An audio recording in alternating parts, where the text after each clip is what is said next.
The Wallabies have hit back in Sydney to deny the Lions a series clean sweep.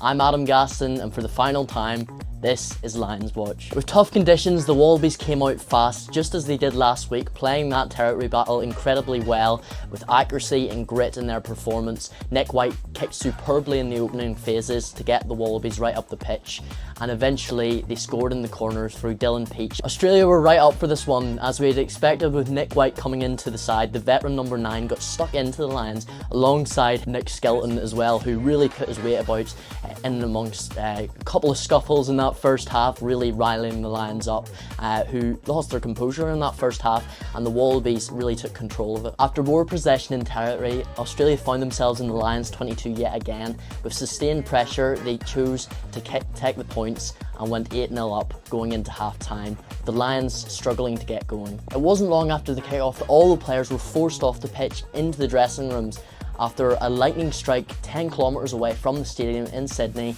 stopped the play for 40 minutes. When the game resumed, Australia resumed their dominance in the game, kicking incredibly well, keeping very tight in defence, stopping the Lions at the lineouts. The Lions, looking for a way back into the game, tried to work it to either edge. However, a ball was dropped and Jorgensen picked up from the halfway line to sprint through and put the Wallabies in cruise control, 15-0 into the lead. The Lions were struggling to get into their flow with the tough conditions, with a lot of knock-ons. After a couple of steady scrums and sustained pressure at the Wallabies line, they eventually bundled over, with Welsh flanker Jack Morgan scoring to put the Lions on the scoreboard for the first time after 63 minutes. The Lions' hopes of mounting a huge comeback in the last 15 minutes were spoiled by Australia, who kept the pressure on them and kept them in their own 22 with sustained phases. After many phases and a sin binning for Ronan Kelleher, the Wallabies went over through Tate McDermott, which made the score 22-7 and all but secured the win